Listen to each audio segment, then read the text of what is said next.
လာရှိုးမြို့တွင်တီးထက်စိုက်ပျိုးနိုင်ရေးနေကြမျိုးစေ့များအခမဲ့ပေးအပ်ခြင်းနှင့်မိုးစဘာဆန်ကွက်ရိတ်သိမ်းပွဲကျင်းပတဲ့သတင်းကိုတင်ဆက်ပေးမှာဖြစ်ပါတယ်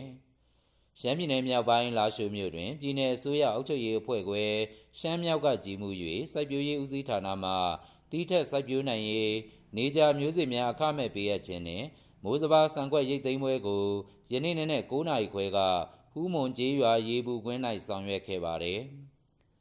ထို့သောမိုးစဘာဆန်ကွက်ရိတ်သိမ်းဆောင်ရွက်ရာတွင်ပြည်내အစိုးရအုပ်ချုပ်ရေးအဖွဲ့ခွဲ